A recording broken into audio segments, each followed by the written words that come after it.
আমার নবী আপনার নবী সাল্লাল্লাহু আলাইহি ওয়াসাল্লামের দুনিয়ার আসার আগে ঈসা আলাইহিস সালামের পরে মধ্যবর্তী স্থানে একজন জালেম বাদশার কথা তাফসীরের ভিতরে আসছে। তাফসীরের ভিতরে লেখেন জালেমের নাম ছিল ইউসুফ জুরনাওয়াজ। কি নাম? ইউসুফ জুরনাওয়াজ নিজেকে খোদা দাবি করত। ওই সময়কার জালেম বাদশাহ তৎকালীন সময়ের খ্রিস্ট ধর্মের যারা অনুসারী ছিল তাদের উপরে জুলুম আর অত্যাচার করত। কিতাবের ভিতরে লেখেন এই জালেম বাদশার দরবারে একজন জাদুকর ছিল। জাদুকর বাদশাকে ডাক দেয়া বলে, বাদশাহ হায়াত তো ফুরিয়ে গেল, কখন জানি মারা যায়। একজন বিচক্ষণ মেধাবী বালকের ব্যবস্থা করেন। আমার জাদুবিদ্যা আমি তাকে শিখায় দিয়ে যাব, পরবর্তীতে আপনি ওই বালকের কাছ থেকে উপকৃত হতে পারবেন। সারা দেশের ভিতরে খোঁজাখুঁজি করার পরে একজন বিচক্ষণ বালকের ব্যবস্থা করা হলো। বালককে বলা হলো, বালক তোমার কাজ হলো রাজদরবারে থাকবা, রাজদরবারে খাইবা, ঘোরাফেরা করবা, আর প্রতিদিন ওই জাদুকরের বাড়িতে গিয়া জাদু শিখবা। বালক প্রতিদিন জাদুকরের বাড়িতে যায় আর জাদু শিখে। যেই রাস্তা দিয়া বালক জাদুকরের বাড়িতে যায়, ওই রাস্তার পাশেই তৎকালীন সময় খ্রিস্টান আলেম পাদ্রীর একটা খানকা ছিল। ওই খানকার ভিতরেও কিছু মানুষ লুকায় লুকায় তৎকালীন সময়ের দিন শেখার জন্য যাইত। বালকের যখন দৃষ্টিগোচর হলো, একদিন বালক ওই খ্রিস্টান আলেম পাদ্রীর কাছে গেল। খ্রিস্টান আলেম পাদ্রীর সাথে কথা বলার পরে বালকের কথাগুলো ভালো লেগে গেল। এরপরে থেকে বালক জাদুকরের কাছেও যায়, খ্রিস্টান আলেম পাদ্রীর কাছেও যায়। যাইতে যাইতে আল্লাহ তাআলা ওই বালকের অন্তরের ভিতরে নূর জ্বালায় দিল, ঈমান দিয়ে দিল। ওই বালক ঈমানদার হয়ে গেল, এক আল্লাহকে বিশ্বাস করা শুরু করে দিল। বালক প্রতিদিন ওই রাস্তা দিয়া জাদুকরের বাড়িতে যায়, কারণ বালক রাজদরবারে থাকে। যেহেতু রাজদরবারে থাকে, জাদুকরের কাছে যেতেই হবে, এই জন্য একবার করে যায়। যেতে যেতে হঠাৎ একদিন দেখলো বালক রাস্তার ভিতরে বিশাল একটা বাঘ শুয়ে আছে, জ্যান্ত বাঘ। এলাকার মানুষ ভয় আর বাঘের আশেপাশে চলাচল বন্ধ হয়ে গেছে। এবার বালক চিন্তা করলো একটা পরীক্ষা করার সুযোগ এসেছে। ছোট্ট একটা পাথর হাতে নিয়ে বালক ডাকতে বলতেছে, আল্লাহ, এই খ্রিস্টান আলেম পাদ্রী যদি সত্যি হয়ে থাকে, তাহলে আমার এই ঢিল মারার সঙ্গে সঙ্গে বাঘটা যেন মারা যায়। ওই বালকটা কথা বলে বিসমিল্লাহ বলে ছোট পাথর যখন বাঘের দিকে ছুঁড়ে মেরেছে, আল্লাহ তাআলার কুদরত, ছোট পাথরের আঘাতে সঙ্গে সঙ্গে ওই বিশাল জ্যান্ত বাঘটি সঙ্গে সঙ্গে মারা যায়। ওয়া ইলা আদিন আখাহুম হুদা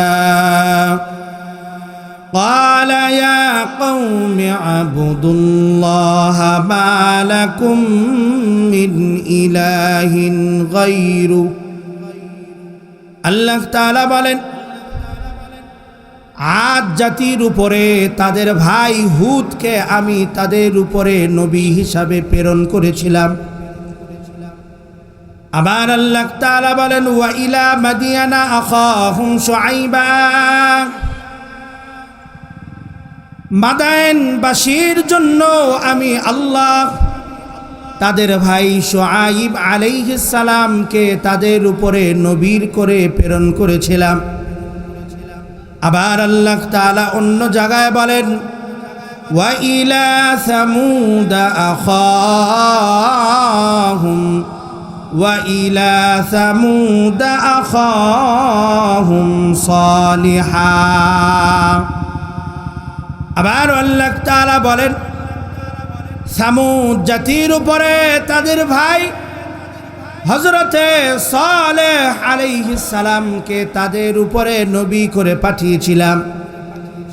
আবার আল্লাহ তাআলা বলেন হযরতে মূসা আলাইহিস সালাম কত বড় জলিল কদর পয়গম্বর। আল্লাহ তাআলা মূসা আলাইহিস সালাম এত বড় জলিল কদর পয়গম্বর, যার ব্যাপারে এককভাবেই মূসা আলাইহিস সালামের কথা কোরআনুল কারীমের ভিতরে আল্লাহ তাআলা 160 বারেরও বেশি উল্লেখ করেছেন। তিনি এমন জলিল কদর পয়গম্বর, তুর পাহাড়ের ভিতরে উঠে আল্লাহ তাআলার সাথে সরাসরি কথা বলতেন। আল্লাহ তাআলা সে কথা কোরআনুল কারীমের ভিতরে বলেন, ওয়া কাল্লামাল্লাহু মূসা তাকলীমা। আবার আল্লাহ তাআলা বলেন, যদি বুঝে থাকেন তাহলে বলেন দুনিয়ার জমিনে তাম পৃথিবীর মানব জাতির আদি পিতা যিনি, তার নাম কি? আদম আলাইহিস সালাম পুরো জাতির মানব জাতির পিতা। তবে আদম আলাইহিস সালামকে আল্লাহ তাআলা পুরো মানব জাতির নবী করে পাঠান নাই। আমার আপনার পয়গম্বর, আমার আপনার পিতা ইব্রাহিম খলিলুল্লাহ, আল্লাহ তাআলা ইব্রাহিম আলাইহিস সালামকে পুরা মুসলিম মিল্লাতের পিতা করে পাঠিয়েছে। আল্লাহ তাআলা বলেন, মিল্লাতা আবিকুম ইব্রাহিম হুয়া সাম্মাকুমুল মুসলিমিন। আল্লাহু আকবার বলেন। আল্লাহ তাআলা বলেন দুনিয়ার জমিনে ইব্রাহিম পয়গম্বর, মুসলিম মিল্লাতের পয়গম্বর, মুসলিম মিল্লাতের পিতা। এই পিতা ইব্রাহিম আলাইহিস সালাম তোমাদের নামকরণ করেছেন মুসলমান। তাহলে ইব্রাহিম আলাইহিস সালাম মূল মুসলিম মিল্লাতের পিতা, কিন্তু সকল মুসলমানের জন্য আল্লাহ তাআলা তাকে নবী বানান নাই। পক্ষান্তরে আমার আপনার নবীর ব্যাপারে আল্লাহ তাআলা বলেন, কুল ইয়া আইয়ুহান নাসু ইন্নী রাসূলুল্লাহি ইলাইকুম জামিআ। আল্লাহু আকবার বলেন। আল্লাহ তাআলা জানায় দেন, নবী গো আপনি বলে দেন, ইন্নী রাসূলুল্লাহি ইলাইকুম জামিআ, আমি তোমাদের নিকটে তোমাদের সকলের নবী হিসাবে প্রেরণ হয়েছি। আমার আপনার নবী শুধু একটা জাতির নবী না, আমার আপনার নবী শুধু একটা গোত্রের জন্য নবী না, আমার আপনার নবী শুধুমাত্র একটা দেশের জন্য নবী না। আল্লাহ তাআলা বলেন, আমরা প্রতিদিন নামাজের ভিতরে আমরা নামাজ পড়ি ইমামের পিছনে, ইমামের কেরাত, মুসল্লিদের কেরাত। আবার আমরা যখন একা একা নামাজ পড়ি, নামাজের ভিতরে নফল হোক, ফরজ হোক, ওয়াজিব হোক আর সুন্নাত হোক, প্রতি রাকাতের ভিতরে সূরা ফাতিহা আছে নাকি নাই? এই সূরা ফাতিহা যখন আমরা পড়ি, বলি আলহামদুলিল্লাহি রাব্বিল আলামিন। সকল প্রশংসা সেই রবের জন্য যিনি সব জগৎ সমূহের মালিক। তাহলে বোঝা গেল জগৎ শুধু দুনিয়া একটা নয়, আরো জগৎ আছে না নাই? যতগুলো জগৎ আছে সকল জগৎ সমূহের মালিক যিনি, তিনি কে? তাহলে বোঝা গেল জগৎ সমূহের মালিক হলেন আল্লাহ। আর সকল জগৎ সমূহের রহমত করে বানিয়েছেন মুহাম্মাদুর রাসূলুল্লাহ। আল্লাহ তাআলা বলেন, নবী গো দুনিয়ার জমিনে আমি যতটুকু এরিয়ার জন্য রব, আমি আপনাকে ততটুকুন এরিয়ার জন্য বানাই দিলাম রহমান। এই জন্য কবি কত সুন্দর করে বলেছেন, রুবুবিয়ত খোদা কি হ্যায় জাহাঁ তাক, রুবুবিয়ত খোদা কি হ্যায় জাহাঁ তাক, নবুয়াতি মুস্তফা কি হাই ওয়াহাতা। আমার আল্লাহ তাআলা জানাই দিচ্ছেন দুনিয়ার জমিনে যতটুকু এরিয়ার জন্য রাব হলেন আল্লাহ, ততটুকু এরিয়ার রহমত হলেন মুহাম্মাদুর রাসূলুল্লাহ। আমার আল্লাহ তাআলা দুনিয়ার জমিনে নবীকে শুধু নবী করে পাঠান নাই, আমার আল্লাহ সুবহানাহু ওয়া তাআলা দুনিয়ার সকল মানব জাতি শুধু নয়, সকল সৃষ্টি জীবের উপরে রহমত করে পাঠিয়েছেন। তার নাম হলো মুহাম্মাদুর রাসূলুল্লাহ। তাহলে আমার নবী হলেন দুনিয়ার মধ্যে শ্রেষ্ঠ নবী। এর পিছনে কারণ হলো যে আমার নবীকে আল্লাহ সুবহানাহু ওয়া তাআলা তামাম পৃথিবীর জন্য, শুধু পৃথিবীর মানব জাতির জন্য নয়, বরং তামাম পৃথিবীর মানব জাতি সহ যত সৃষ্টিকুল আছে সকল সৃষ্টিকুলের জন্য রহমত করে পাঠিয়েছেন। কন্যা সুবহানাল্লাহ। সেই নবীর মহাব্বত, সেই নবীর ভালোবাসা অন্তরের ভিতরে জায়গা করার দরকার আছে না নাই? ওই নবী ছাড়া দুনিয়ার জমিনে, ওই নবী ছাড়া আখিরাতের ময়দানে, ওই নবী ছাড়া মুমিনদের কোনো উপায় থাকবে না। কথা বলেন ঠিক কিনা? এই জন্য দুনিয়ার জমিনে নবীর ভালোবাসা অন্তরের ভিতরে জায়গা করে নিতে হবে। এই জন্য দুনিয়ার জমিনে আমার আপনার নবীর সাথে প্রেম শুধু সম্পর্কের ভালোবাসা নয়, নবীর সাথে ভালোবাসার সম্পর্ক হলো ঈমানের সাথে সম্পর্ক। নবীকে ভালোবাসা হলো ঈমানের সাথে সম্পর্ক। দুনিয়ার জমিনে নবীকে যারা ভালোবাসে তারা হলো ঈমানদার। এই জন্য আল্লাহর নবী সাল্লাল্লাহু আলাইহি ওয়াসাল্লাম বলেছেন, তুমি ততক্ষণ পর্যন্ত মুমিন হতে পারবা না কতক্ষণ পর্যন্ত, আল্লাহর নবী বলেন, লা ইউমিনু আহাদুকুম হাত্তা আকুনা আহাব্বা ইলাইহি মিন ওয়ালিদিহি ওয়া ওয়ালাদিহি ওয়ান নাসি আজমাইন।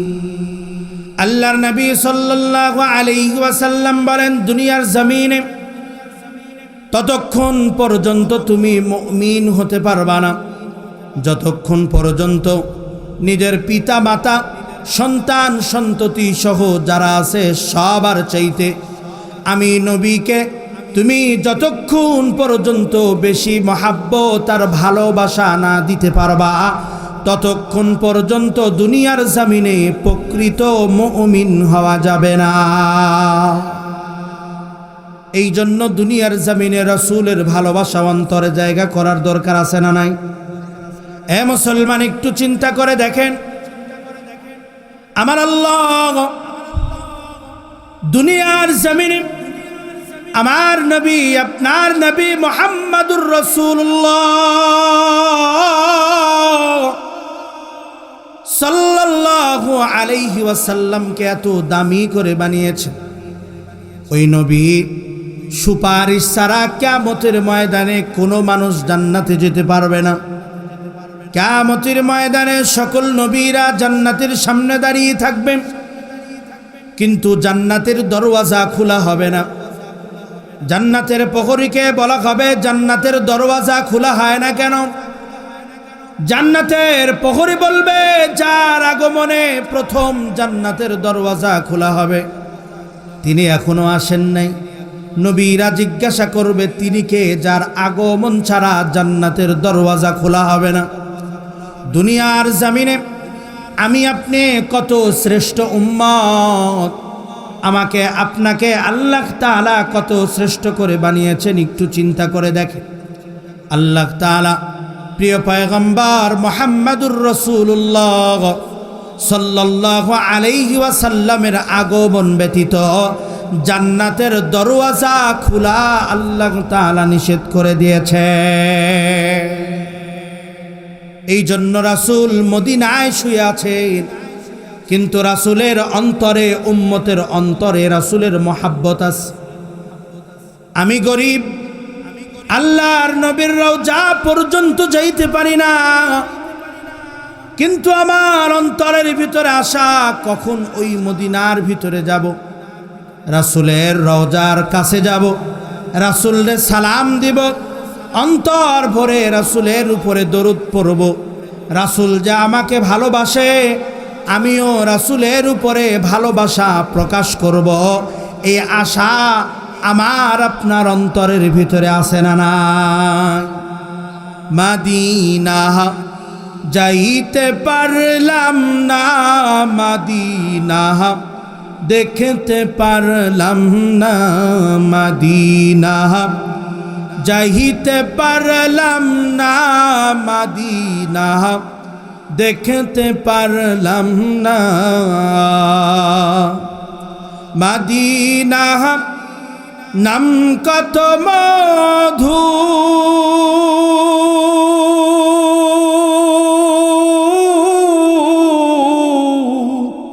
মদিনা আর যে কত দূর, মদিনা নাম কত মধু,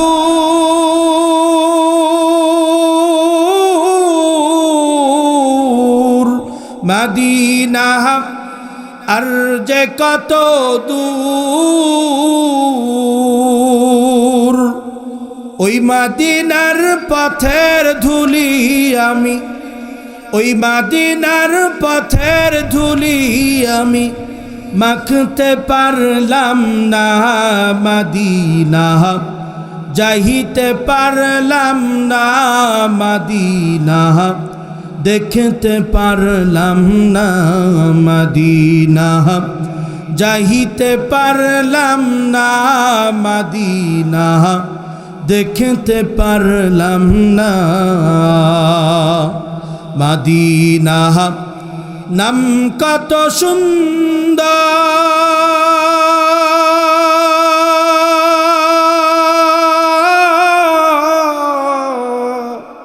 মদিনা কেরে সেবন্তার, মদিনা নাম কত সুন্দর,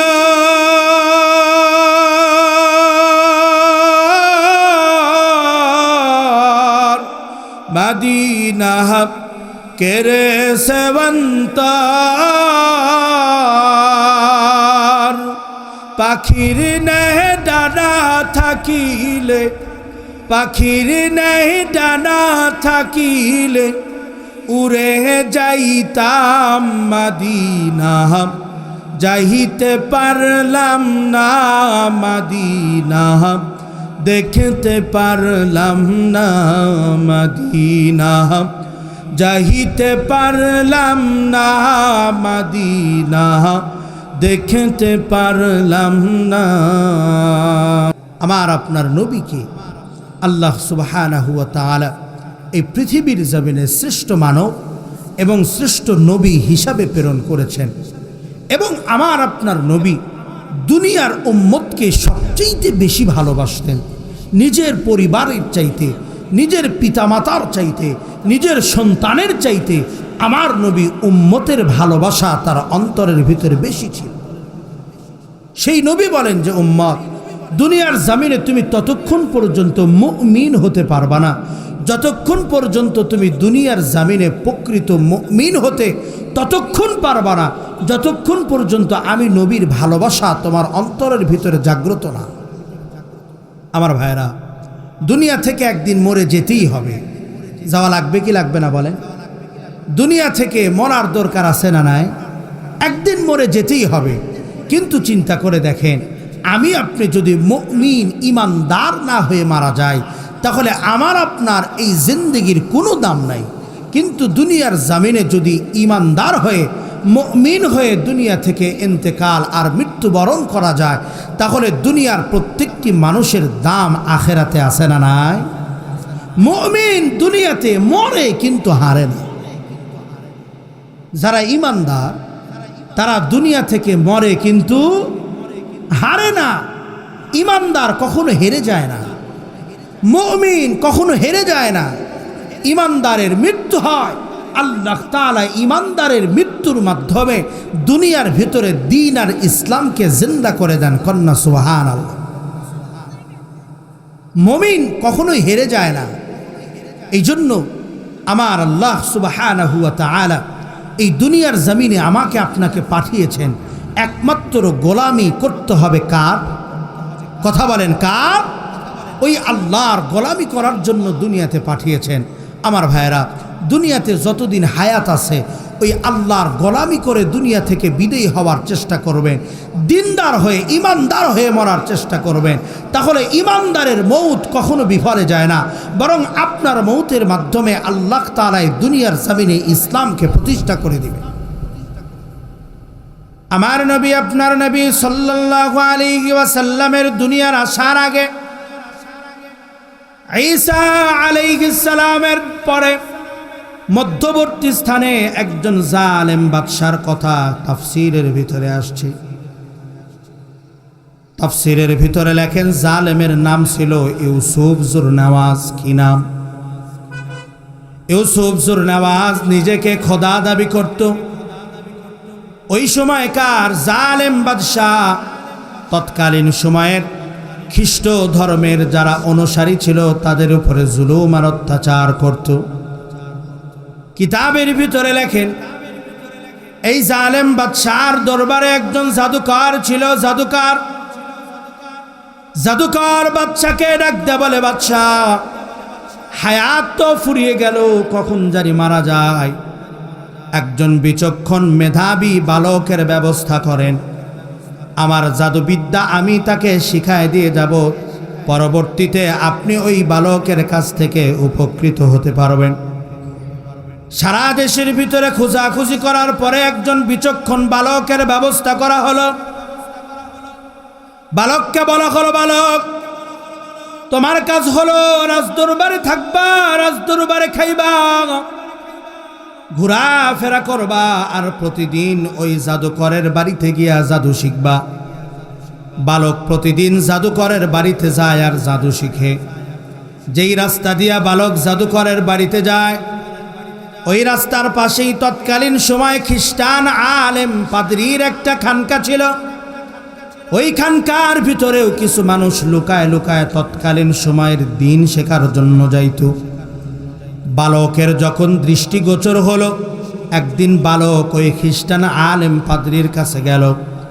খ্রিস্টান আলেম পাদ্রীর সাথে কথা বলার পরে বালকের কথাগুলো ভালো লেগে গেল। এরপরে থেকে বালক জাদুকরের কাছেও যায়, খ্রিস্টান আলেম পাদ্রীর কাছেও যায়। যাইতে যাইতে আল্লাহ তাআলা ওই বালকের অন্তরের ভিতরে নূর জ্বালায় দিল, ঈমান দিয়ে দিল। ওই বালক ঈমানদার হয়ে গেল, এক আল্লাহকে বিশ্বাস করা শুরু করে দিল। বালক প্রতিদিন ওই রাস্তা দিয়া জাদুকরের বাড়িতে যায়, কারণ বালক রাজদরবারে থাকে। যেহেতু রাজদরবারে থাকে জাদুকরের কাছে যেতেই হবে, এই জন্য একবার করে যায়। যেতে যেতে হঠাৎ একদিন দেখলো বালক রাস্তার ভিতরে বিশাল একটা বাঘ শুয়ে আছে, জ্যান্ত বাঘ। এলাকার মানুষ ভয় আর বাঘের আশেপাশে চলাচল বন্ধ হয়ে গেছে। এবার বালক চিন্তা করলো একটা পরীক্ষা করার সুযোগ এসেছে। ছোট্ট একটা পাথর হাতে নিয়ে বালক ডাকতে বলতেছে, আল্লাহ এই খ্রিস্টান আলেম পাদ্রী যদি সত্যি হয়ে থাকে তাহলে আমার এই ঢিল মারার সঙ্গে সঙ্গে বাঘটা যেন মারা যায়। ওই বালকটা কথা বলে বিসমিল্লাহ বলে ছোট পাথর যখন বাঘের দিকে ছুঁড়ে মেরেছে, আল্লাহ তাআলার কুদরত, ছোট পাথরের আঘাতে সঙ্গে সঙ্গে ওই বিশাল জ্যান্ত বাঘটি সঙ্গে সঙ্গে মারা যায়। হয় এরকম হয়। হযরতে ইব্রাহিম আলাইহিস সালাম আল্লাহ তাআলার কাছে বলতেছেন, আল্লাহ আপনি মরারে জিন্দা করবেন কেমনে? তো আল্লাহ তাআলা বলে, কেন বিশ্বাস হয় না আমি যে মৃতরে জিন্দা করতে পারি? ইব্রাহিম আলাইহিস সালাম বলতেছেন, বিশ্বাস তো করি, কিন্তু লিতাতমাইন্না কলবি, আমার অন্তরের প্রশান্তির জন্য আমি একটু জানতে চাই। আমি তো এটা বিশ্বাস করি যে আপনি মারতে পারেন আবার জীবিতও করতে পারেন, কিন্তু আমার এটা মনের একটা আশা, আমার মনরে প্রশান্ত করার জন্য এটা জানতে চাই। তো ওই বালক আল্লাহ যে সত্য এইটা তো নিয়ত করেই ফেলছে, আল্লাহ তাআলাকে বিশ্বাস করেই ফেলছে, কিন্তু তার মনকে পরিপুক্ত করার জন্য একটু পরীক্ষা করে নিল। এবার বালক খ্রিস্টান আলেম পাদ্রীর কাছে যা বলে, পাদ্রী এমন এমন ঘটনা করেছি, এই রকম ঘটনা ঘটে গেছে। এবার পাদ্রী বলে, বালক তুমি তো কামেল হয়ে গেছো, আল্লাহওয়ালা বুজুর্গ হয়ে গেছো, কিন্তু তোমার কথা রাজপ্রাসাদের ভিতরে জানাজানি হয়ে গেলে আমার নামটা যেন বলো না। কিন্তু আতর এমন একটা জিনিস, আপনি যতই লুকায় রাখেন, আতর বাহির করলে তার সুগন্ধি ছড়াবেই। ইমানের সুগন্ধি এমন সুগন্ধি, যেই সুগন্ধি চেষ্টা করেও কখনো লুকানো যায় না। রাজপ্রাসাদের ভিতরে বালকের ঘটনা এখনো জানাজানি হয় নাই, তবে বালক যখন রাজপ্রাসাদের ভিতরে থাকতো তখন একজন উজির তার কাছে আসা যাওয়া করত। ঘটনাক্রমে উজিরটা আবার ছিল অন্ধ, চোখে দেখে না। উজির বালকের কাছে এসে হয়তো বলতো, চোখ দুটা যদি ভালো হয়ে যাইতো ফিরে পাইতাম, কতই না ভালো হতো, এই দুনিয়াটা দেখতে পারতাম, দুনিয়ার সৌন্দর্যগুলো উপভোগ করতে পারতাম। এবার বালক গিয়া উজিরের প্রস্তাব দেয়, উজির তুমি কি তোমার চোখ ভালো করে নিতে চাও? উজির বলে, অবশ্যই, আমি তো চাই আমার চোখ দুটো ভালো হয়ে যাক। বালক বলে, তোমার চোখ দুটো ভালো হয়ে যাবে। উজির বলে, আমার চোখ ভালো করবেন কে?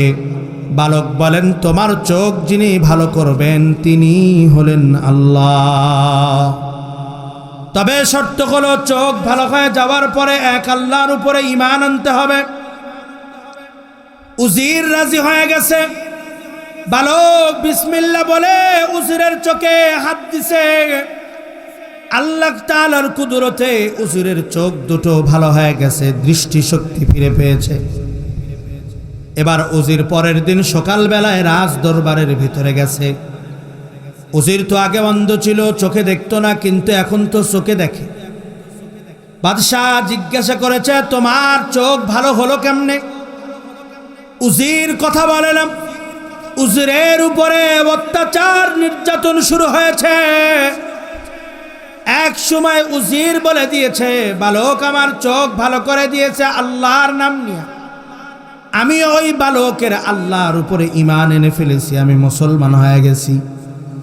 রাজা এবার চিন্তা করে, আমাদের এলাকায় একটা কথা আছে, দুধ কলা দিয়ে সাপ পুষলাম।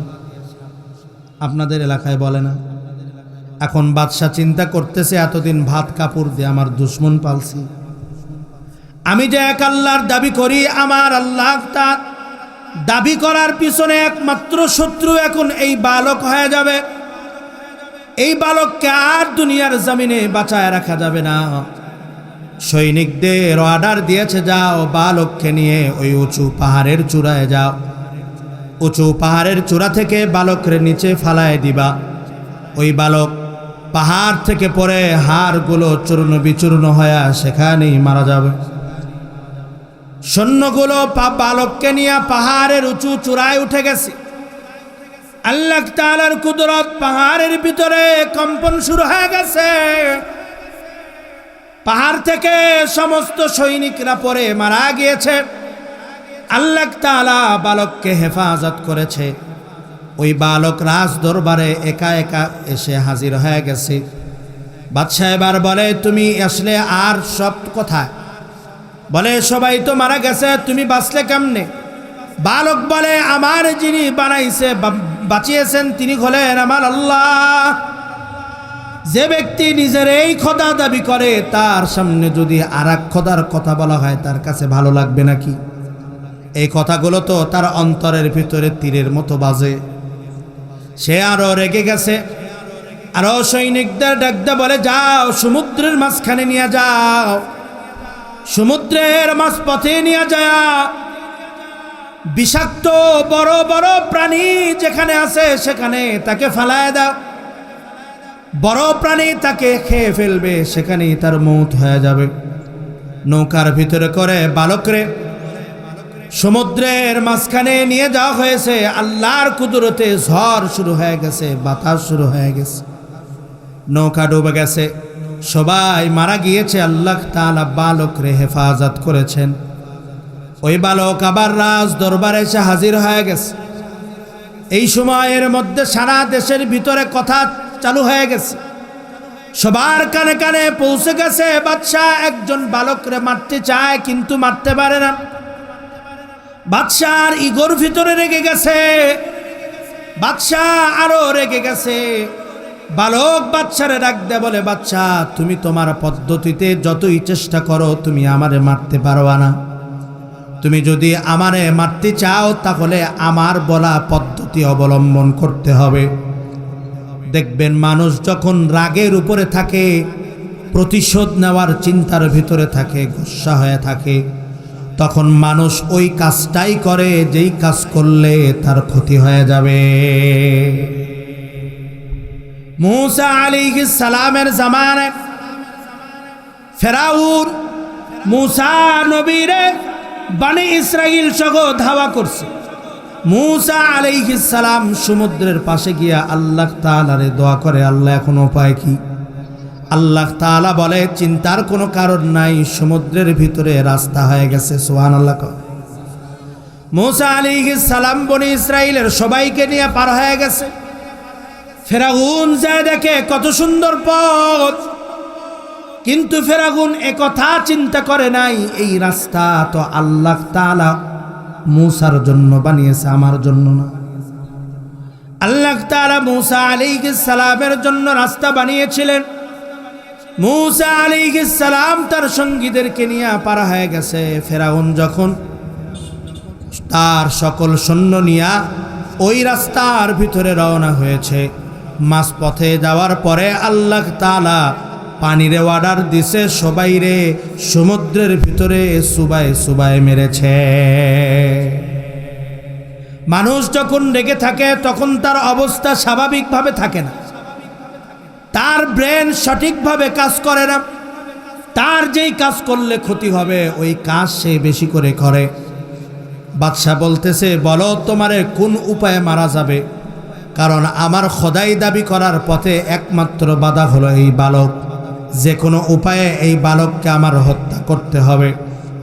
বালক বলতেছে, বাদশাহ তুমি যদি আমাকে হত্যা করতে চাও, সারা এলাকার দেশের ভিতরে খবর দিয়ে দাও, একটা ডেট ফিক্স হবে, অমক ডেটের ভিতরে সবাই আসবে, আমিও উপস্থিত থাকবো, তোমার জল্লাদ আমার দিকে তীর মারবে। কিন্তু যখন তীর মারবে তখন একটা শব্দ বলে তীর মারতে হবে। বালক বলে, বিসমিল্লাহি রব্বিল গুলাম। যখন তোমার জল্লাদ তীর মারবে, বিসমিল্লাহি রব্বিল গুলাম এই কথা বলে যদি তীর মারে, তাহলে ওই তীরের আঘাতে আমি মারা যাব। বাদশাহ পুরা দেশের ভিতরে এলান করে দিছে, দুধের বাচ্চা নিয়ে মা উপস্থিত হয়ে গেছে, আবাল বৃদ্ধ বনিতা, কিশোর কিশোরী, যুবক যুবতী সবাই উপস্থিত হয়ে গেছে। একটাই চিন্তা, সবাই বাঁচার চিন্তা করে, কিন্তু বালক নিজের নিজে মারার চিন্তা করে কেন? সবাই যখন উপস্থিত হয়ে গেছে, বাদশাহ বসে আছে, ওই যুবক দাঁড়ায় আছে, জল্লাদ তার ধনুক নিয়ে দাঁড়ায় আছে।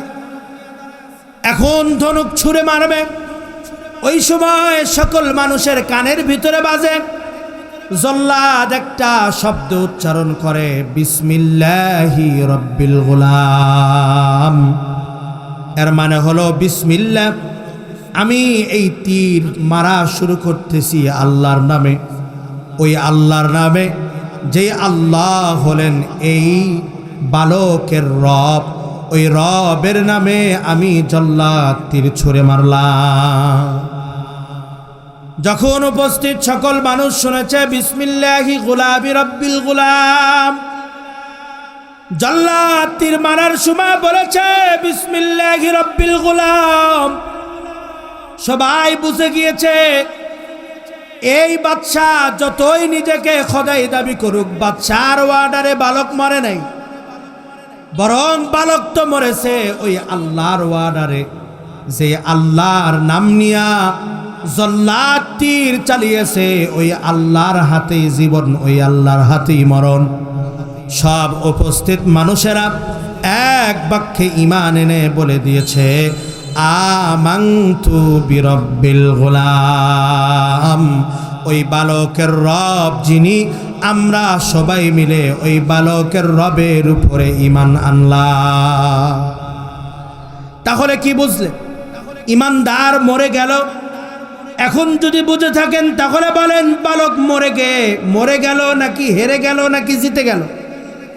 বালক মরে গেল কিন্তু হেরে যায় নাই। কারণ দুনিয়ার জমিনে ঈমানদার মরে কিন্তু হারে না, ঈমানদার মরে যায় কিন্তু হেরে যায় না। কারণ আল্লাহ তাআলা ঈমানদারদেরকে ভালোবাসেন, ঈমানদারদেরকে মহাব্বত করেন। এই জন্য আল্লাহ তাআলা দুনিয়ার জমিনে কোরআনের আয়াত নাজিল করে দিয়ে বলেছেন, ওয়ামা খালাকাতুল জিন্না ওয়াল ইনসা ইল্লা লিয়াবুদুন। আল্লাহু আকবার বলেন। আল্লাহ তাআলা বলেন, দুনিয়ার জমিনে মানুষ ইবাদত করবে আল্লাহর। ওই আল্লাহর ইবাদত করতে হবে গোলাম। আমাকে আপনাকে আল্লাহ তাআলা ইবাদত করার জন্যই দুনিয়ার জমিনে পাঠিয়েছে। আল্লাহ তাআলার গোলামি করার জন্যই দুনিয়ার জমিনে আল্লাহ তাআলা মানুষকে পাঠিয়েছেন। আবার আল্লাহ তাআলা বলেছেন, আমার গোলামি করবে হলো তারা, দুনিয়ার জমিনে ঈমানদার হবে যারা। ঈমানদার কি সবাই হতে পারে বলে? ঈমানদার কিন্তু সবাই হতে পারে, কারণ নিজেকে ঈমানদার দাবি করলেই হবে না। ঈমানদার হওয়ার কিছু লক্ষণ আর সূরত আছে না নাই? আল্লাহ তাআলা বলেন, ঈমানদার শুধু নিজেকে ঈমানদার দাবি করলেই হবে না। ঈমানদার আমি আল্লাহকে শুধুমাত্র রব বলে স্বীকার করলেই হবে না, বরং আল্লাহ তাআলা শর্ত লাগিয়ে দিয়েছেন দুইটা। ঈমানদার হবে তারা যারা এই দুইটা শর্ত পূরণ করবে। আল্লাহ তাআলা বলেন, ইন্নাল্লাযীনা ক্বালু রাব্বুনাল্লাহ। আল্লাহ তাআলা বলেন, ঈমানদার যারা হবে তারা হবে ওই সকল মানুষ যারা আমি আল্লাহকে রব বলে স্বীকার করে। এখন যদি বুঝে থাকেন তাহলে বলেন, দুনিয়ার সব মানুষ কি আল্লাহকে রব বলে স্বীকার করে নাকি? দুনিয়ার সব মানুষ কিন্তু আল্লাহ তাআলাকে রব বলে স্বীকার করে না। এই জন্য আল্লাহ তাআলা বলেন, ওই সকল মানুষ যারা আমি আল্লাহকে রব বলে স্বীকার করে, শুধু মৌখিক স্বীকার করলেই হবে না। আল্লাহ তাআলা বলেন, সুম্মাস্তাকামু, তার উপরে অটল থাকতে হবে। এ মুসলমান, এই আয়াতের মাধ্যমে বোঝা যায় শুধু মৌখিকভাবে আল্লাহ আমার রব এই কথা স্বীকারোক্তি দিলে কখনো ঈমানদার হওয়া যায় না। কারণ দেখবেন, বিপদে পড়লে হিন্দুরাও আল্লাহ কয়, কথা কয় না রে? কয় কি কয় না? বিপদে পড়লে হিন্দুরাও আল্লাহরই ডাকে। নদীর ভিতরে ঝড় উঠে গেছে, এখন কখন ধরে ডুবে যায়, নৌকা ডুবলে তো সব মারা যায়। তখন দেখবেন হিন্দু হয়েছে তাই কি হয়েছে, আল্লাহ তাড়াতাড়ি তীরে ভিজায় দাও। যখন তীরে ভিড়ে, তখন তীরে ভিড়ার পরে আবার ভগবান ভগবান করে। কথা বলেন ঠিক কিনা আমার ভাইয়েরা? আল্লাহ তাআলা একথা কোরআনের ভিতরে দলিল সহ প্রেরণ করেছেন যে মুশরিক কাফেরেরাও মৌখিকভাবে আল্লাহকে স্বীকারোক্তি দিয়েছিল। আল্লাহ তাআলা বলেন, ওয়ালা ইন সাআলতাহুম মান খালাকাস সামাওয়াতি ওয়াল আরদ। আল্লাহ তাআলা বলেন, নবী গো, আপনি যদি মক্কার মুশরিকদের কাছে প্রশ্ন করেন, বলো তো দেখি আসমান সমূহ জমিন কে সৃষ্টি করেছেন?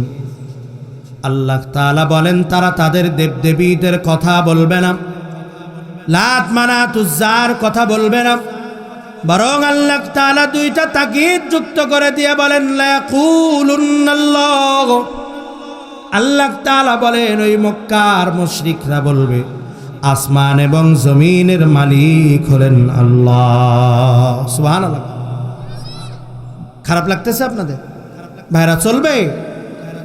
আবার কোরআনের অন্য জায়গায় আল্লাহ তাআলা বলেন, ওয়ালা ইন সাআলতাহুম মান নাযালা মিনাস সামাই মাআ। ওগো নবী, আপনি যদি মক্কার মুশরিকদের কাছে প্রশ্ন করেন, বলো দেখি আসমান থেকে পানি বর্ষণ করে কে? শুধু তাই নয়, ফাহিয়া বিহিল আরদ বাদা মাউতিহা, ওই পানি দ্বারা শুকনো মৃত জমিনগুলোকে কে পুনরুজ্জীবিত করে? আল্লাহ তাআলা বলেন, নবী গো, আপনি যদি বলেন চৈত্র মাসে রোদে চৌচির হয়ে ফেটে যাওয়া ফসলের অনুপযুক্ত জমিনগুলোকে পানির মাধ্যমে কে উপযুক্ত করে তোলে, ওই মক্কার মুশরিকরা বলবে লায়াকুলুন্নাল্লাহ, অবশ্যই অবশ্যই আসমান হতে পানি বর্ষণ করেন আল্লাহ, এবং ওই পানি দ্বারা মৃত জমিনগুলোকেও যিনি বাঁচিয়ে তোলেন তিনি হলেন আল্লাহ। আবার আল্লাহ তাআলা অন্য আয়াতে বলেন, ওয়ালা ইন সাআলতাহুম মান খালাকাহুম লায়াকুলুন্নাল্লাহ। ওগো নবী, মক্কার মুশরিকদের কাছে আপনি যদি বলেন, বলো তো দেখি তোমাদের স্রষ্টাকে, কে তোমাদেরকে সৃষ্টি করেছে? মক্কার কাফেরেরা নাস্তিকদের মতো বলবে না এমনি এমনি সব হয়ে গেছে, এই কথা তারা বলবে না। মক্কার মুশরিকরা বলবে না বানর থেকে মানুষের তৈরি হয়েছে, বরং আল্লাহ তাআলা দুইটা তাকিদ যুক্ত করে দিয়া বলেন, লায়াকুলুন্নাল্লাহ, অবশ্যই অবশ্যই মক্কার মুশরিকরা বলবে আমাদের স্রষ্টা হলেন আল্লাহ। তাহলে বোঝা গেল যে মক্কার মুশরিকরাও আল্লাহ তাআলার অস্তিত্বের উপরে বিশ্বাস করতেন। আল্লাহ তাআলা যে স্রষ্টা, স্রষ্টা হিসেবে আল্লাহ তাআলাকে তারা মানতেন, কিন্তু মানার সাথে সাথে তারা শিরিক করত, তারা আরো অনেক খোদাকে মানত। এই জন্য তাদের এই বিশ্বাস, তাদের এই ঈমান আল্লাহ তাআলার কাছে কবুল হয় না। এই জন্য আল্লাহ তাআলা বলেন, শুধুমাত্র মৌখিক স্বীকারোক্তি দিলে ঈমানদার হওয়া যাবে না। তাহলে ঈমানদার যদি হতে হয় কি করতে হবে? আল্লাহ তাআলা বলেন, সুম্মাস্তাকামু, ঈমানদার হতে হলে আল্লাহ তাআলাকে স্বীকারোক্তি দেওয়ার পাশাপাশি অটল থাকতে হবে, নড়াচড়া করা যাবে না। আল্লাহ তাআলা যেইভাবে বলেছেন সেইভাবেই চলতে হবে। আল্লাহ তাআলা যেইভাবে ইবাদত করতে বলেছেন সেইভাবেই ইবাদত করতে হবে। আল্লাহ তাআলা বললেন, দুনিয়ার জমিনে সেজদা করবা আমি আল্লাহ তাআলার কুদরতি পায়ে। কিন্তু দুনিয়ার জমিনে দেখবেন অনেক মানুষ এইরকম বাহির হয়ে গেছে, আল্লাহ তাআলার কুদরতি পা বাদ দিয়া বাবার পায়ে সেজদা করে। আছে না নাই? কথা কয় না, আছে না নাই? অনেক মানুষ এরকম আছে। আল্লাহ তাআলা বলছেন সেজদা দিতে হবে আমি আল্লাহর পায়ে, কিন্তু যারা দুনিয়ার জমিনে আল্লাহর কুদরতি পা বাদ দিয়ে বাবার মাজারে গিয়া বাবার পায়ে সেজদা দেয়, বলেন তো দেখি তাদের ঈমান আছে না গেছে? তাদের ঈমান নাই। আমার ভাইরা, এই জন্য আল্লাহ তাআলা ঈমানদারদেরকে ভালোবাসেন, কারণ সবাই ঈমানদার হতে পারে না, সবাই ঈমানদার হতে পারে না। ঈমানদার তারা গুলি খাবে, মারা যাবে, কিন্তু আল্লাহর পথ থেকে তারা সরে যাবে না। ঈমানদার হলো তারা যারা আল্লাহর ইবাদত করতে গিয়ে নিজের জীবনকে বিলায় দিবে। এক আল্লাহর ইবাদত করতে যায় যদি নিজেরকে শাস্তি ভোগ করতে হয়, জেল খাটতে হয়, জীবনও দিয়ে দিতে হয়, তারপরেও তারা এক আল্লাহরই গোলামি করবে। তারা ওই আল্লাহর গোলামি ছাড়বে না, তারা হলো ঈমানদার। আর আল্লাহ তাআলা বলেন, ওই ঈমানদারদেরকেই দুনিয়ার জমিনে আমি পাঠিয়েছি আমার ইবাদত করার জন্যে। এ মুসলমান, দুনিয়ার জমিনে আল্লাহ তাআলা অনেক ইবাদত চান না, বরং সুন্দর ইবাদত চান। আল্লাহ তাআলা বলেন, গোলাম তোমার ইবাদতের ভিতরে ইখলাস থাকতে হবে। ইবাদতের ভিতরে সহি নিয়ত যদি থাকে তাহলে ওই ইবাদত আল্লাহর কাছে সুন্দর। আর যদি ইবাদতের ভিতরে ইখলাস না থাকে তাহলে ওই ইবাদত আল্লাহ তাআলার কাছে সুন্দর বলে বিবেচিত হবে না। এই জন্য দুনিয়ার জমিনে ইখলাস পূর্ণ ইবাদত দরকার। আল্লাহর নবী বলেন, আখলিস দীনাকা ইয়াকফিকাল আমালুল কালিল। দুনিয়ার জমিনে ওই ইবাদত নাজাতের জরিয়া হবে যেই ইবাদতের ভিতরে ইখলাস আছে, আল্লাহর জন্যই হয়। এমন ইবাদত আল্লাহ তাআলা চান যেই ইবাদত আল্লাহর জন্যই হবে। আল্লাহর জন্য না হয়ে যদি দুনিয়ার জমিনে মানুষের জন্য হয় তাহলে ওই ইবাদত কশিনকালেও আল্লাহ তাআলার কাছে কবুল হবে না। এই জন্য আল্লাহর নবী সাল্লাল্লাহু আলাইহি ওয়াসাল্লাম বলেছেন, কিয়ামতের ময়দানে আল্লাহ তাআলা তিন শ্রেণীর মানুষকে ডাকবেন। প্রথম আল্লাহ তাআলা শহীদকে ডাকতে বলবে, শহীদ কেন জীবন দিয়েছিলে? শহীদ বলবে, আল্লাহ দুনিয়ার জমিনে শহীদ হয়েছিলাম আপনার রেজামন্দি হাসিলের জন্য। আল্লাহ তাআলা বলবে, না না বান্দা, তুমি তো মিথ্যা বলছো। দুনিয়ার জমিনে শহীদ হয়েছিলে, মানুষ তোমাকে শহীদ বলবে।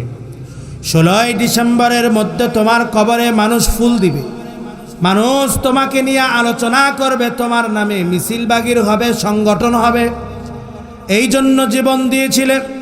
অতএব তুমি তো তা দুনিয়ার জমিনে পেয়েই গেছো। আজকে আমার কাছে পাওয়ার মতো কিছু নাই। যাও, আজকে তোমার ঠিকানা হলো চিরস্থায়ী জাহান্নাম। আবার আল্লাহ তাআলা একজন দানবীরকে ডাকতে বলবে, দানবীর দুনিয়ার জমিনে জীবন দিয়েছি, দুনিয়ার জমিনে সম্পদ ব্যয় করেছিলে কেন?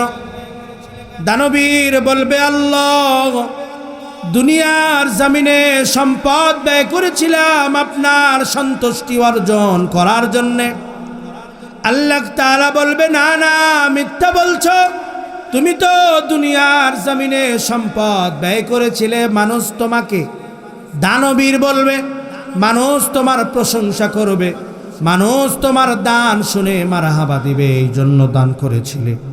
এই জন্য দেখবেন দুনিয়ার জমিনে অনেক মানুষ আছে সারা বছর মসজিদ মাদ্রাসায় 10টা টাকাও দেয় না। রমজান মাস আসলে অল্প টাকা দামের কয়েকটা শাড়ি আর অল্প টাকা দামের কয়েকটা লুঙ্গি কিনে দান করে। আবার দান করবে 20 জনকে, সিরিয়াল ধরায় 50 জনের। এরকম আছে না নাই? কথা কয় না, আছে না নাই? আহা, দেখবে দুনিয়ার মানুষকে দেখানোর জন্য তারা করে, তারা আসলে আল্লাহর জন্য করে না। তারা দেখবেন দেয় একটা, ভিডিও করে 10টা, ভিডিও করে মানুষকে দেখাতে চায় এই যে আমি দান করলাম, দানবীর হতে চায়, আল্লাহর জন্য নয়। কয়েকদিন আগে আমি আমাদের বগুড়া একটা মার্কেটে গেলাম। মার্কেটের ভিতরে একজন বাংলাদেশের সেলিব্রিটি, বিখ্যাত পরিচিত মানুষ, আমি নাম বলবো না, ভিডিও হচ্ছে, নাম বলবো না। আমার ভাইয়েরা মার্কেটের ভিতরে পাতলা একটা কম্বল কিনছে, কম্বল কিনে ফকির ফাকরা থাকে না, তার হাতে দিয়ে বলতেছে, এই যে শীতের প্রথম কম্বল আমি দান করলাম। চতুর্দিকে ভিডিও হচ্ছে, 4-5 জন মোবাইল দিয়ে ক্যামেরা দিয়ে ভিডিও করতেছে, লাইভ প্রচার হচ্ছে। আর উনি বলতেছে, এই যে শীতের প্রথম পাতলা কম্বল আমি দান করলাম। তো যারে দান করছে বেচারা গরিব হলে কি হবে, চালাক আছে। এখন বলতেছে ভিডিও করে পাতলা কম্বল, তাহলে মোটা কম্বল দেয়। বেচারা বিপদে পড়ে শেষে আবার 2 জন মিলে একটা মোটা কম্বল কিনে দিচ্ছে। তা আমার ভাইরা, আমার বলার উদ্দেশ্য ছিল যে দুনিয়ার জমিনে মানুষ দেখানো দানবীর আছে না নাই? আল্লাহ তাআলা কিয়ামতের ময়দানে দানবীরকে ডাকতে বলবে, দানবীর দুনিয়ার জমিনে দান করেছিলে, মানুষ তোমাকে দানবীর বলবে, মানুষ তোমার প্রশংসা করবে, তা তো তুমি দুনিয়ার জমিনে পায়াই গেছো। অতএব আজকে আমার কাছে তোমার জন্য পাওয়ার কিছু নাই। আজকে তোমার ঠিকানা হলো চিরস্থায়ী জাহান্নাম। আবার আল্লাহ তাআলা একজন আলেমকে ডাকতে বলবে, গোলাম দুনিয়ার জমিনে ইলম অর্জন করেছিলে কেন, কোরআন শিখেছিলে কেন? আলেম বলবে, আল্লাহ দুনিয়ার জমিনে ইলম অর্জন করেছিলাম আপনার সন্তুষ্টির জন্যে। আল্লাহ তাআলা বলবে, না বান্দা, তুমি তো মিথ্যা বলছো। তুমি তো দুনিয়ার জমিনে আলেম হয়েছিলে, মানুষ তোমার ইলমের প্রশংসা করবে। তুমি তো কোরআন শিখেছিলে, মানুষ তোমার তেলাওয়াতের প্রশংসা করবে। তা তো তুমি দুনিয়ার জমিনে পাইয়াই গেছো।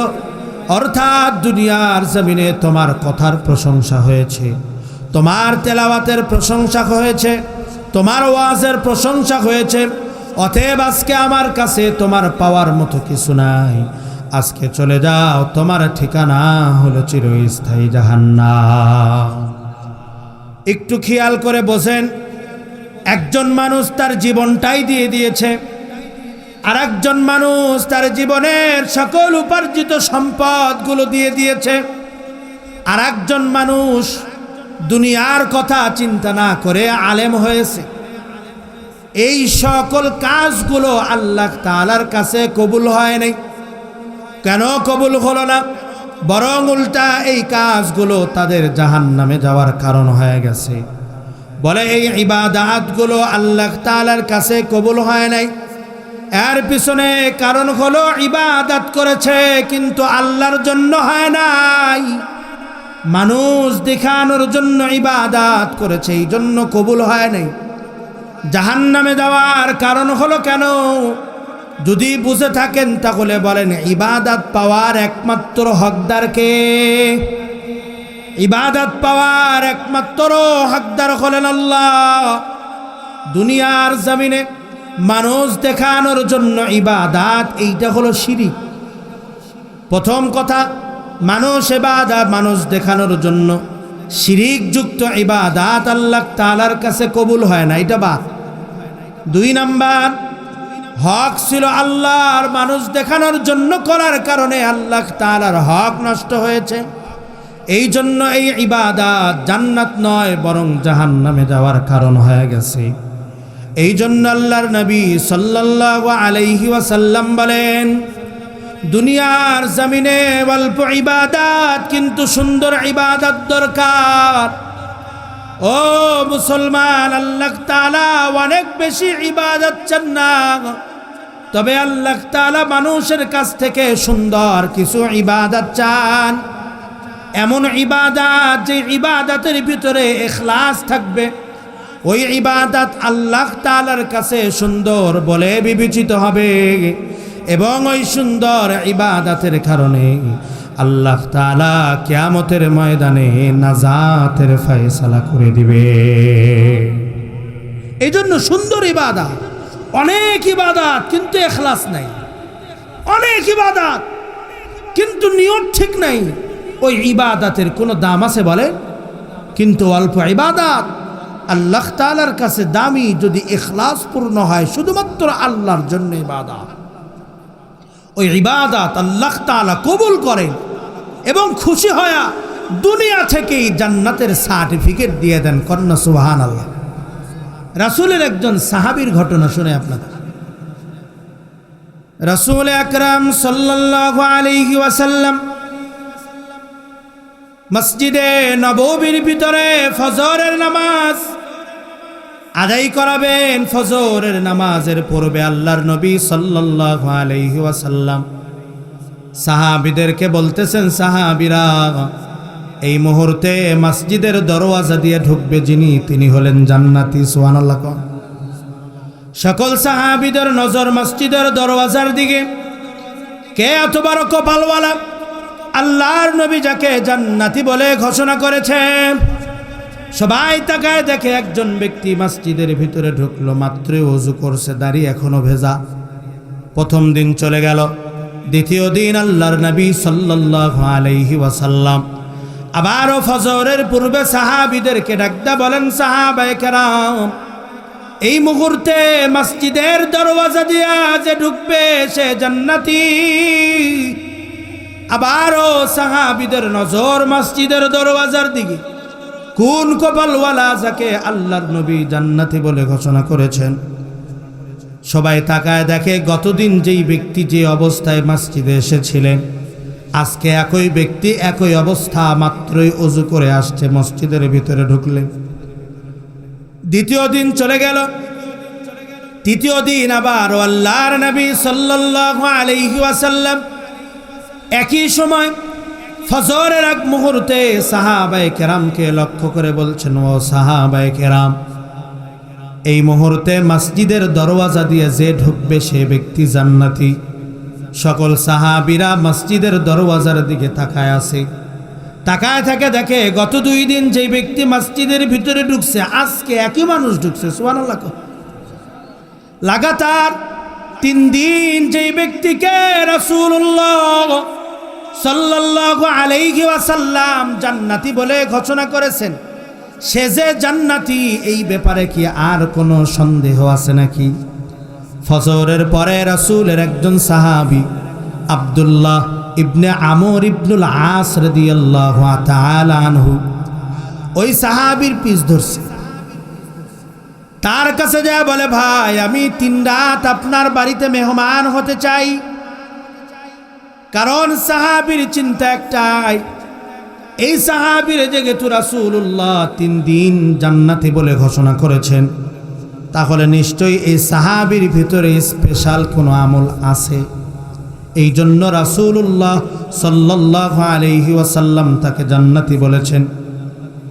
কারণ তার চিন্তা, দুনিয়ার মানুষজন তাদের স্পেশাল আমলগুলো রাতের বেলায় করে। দেখবেন দুনিয়ার জমিনে চোর চুরি করে, রাতের বেলায় করে না, দিনের বেলায় করে। কথা কয় না? রাতের বেলায় করে। ডাকাত ডাকাতি করে, রাতের বেলায় করে না, দিনের বেলায় করে? রাতের বেলায় করে। আবার যারা আল্লাহ ওয়ালা বুজুর্গ, তারা দেখবেন নামাজ আর ইবাদতের জন্য ওই রাতটাকেই তারা বেছে নেয়।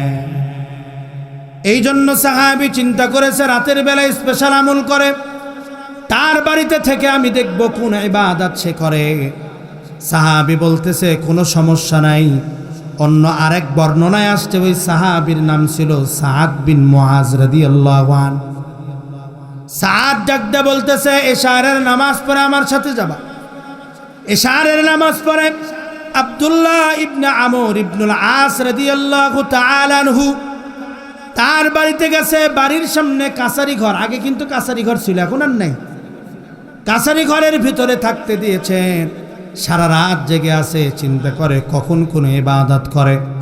দেখে রাসূলের সাহাবী কোনো ইবাদত করলেন না, ঘুমায় গেলেন। ফজরের আগে উঠলেন, মসজিদের ভিতরে চলে গেলেন। দ্বিতীয় দিন আবারও এশার থেকে ফজর পর্যন্ত আল্লাহর নবীর সাহাবী জাগা। দেখেন কোনো ইবাদত পাওয়া যায় না। ফজর পর্যন্ত ঘুমালেন, আগে উঠে ওযু করে মসজিদের ভিতরে চলে গেলেন। তৃতীয় দিন চিন্তা করতেছে, কোনো মানুষের ভিতরে যদি স্পেশাল কোনো আমল থাকে, তাহলে 1 দিন 2 দিন ছুটে যেতে পারে, 3 দিন ছুটে যেতে পারে না। এই জন্য সাহাবী তৃতীয় দিন আবারও তার বাড়িতে গেছে।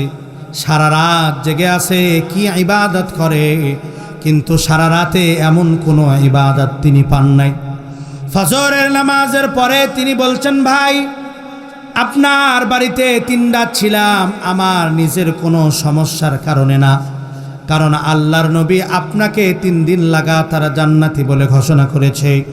আমি চিন্তা করেছিলাম আপনার ভিতরে এমন কি স্পেশাল আমল আছে, সেই আমল দেখার জন্যে। সাহাবী বলতেছে, ভাই, যেই নিয়তে আসছেন তেমন স্পেশাল কোনো আমল আমার ভিতরে নাই। তবে আমি যখন প্রতিদিন ঘুমাতে যাই, ঘুমাতে যাওয়ার পূর্বে একটা আমল করে ঘুমাই। বলে, কি আমল?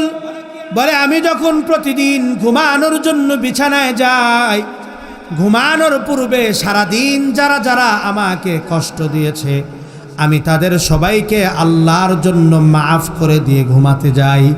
সাহাবী বলতেছেন, ভাই, আপনার অন্যান্য আমল তো আমরা সবাই করি, কিন্তু আপনি যে সবাইকে ঘুমানোর পূর্বে মাফ করে দেন, এই আমল তো আমরা কেউ করি নাই। এই জন্য আল্লাহ তাআলা আপনার এই আমলের উপরে খুশি হয়া রাসূলের মাধ্যমে লাগাতার 3 দিন জান্নাতি বলে ঘোষণা করে দিয়েছে।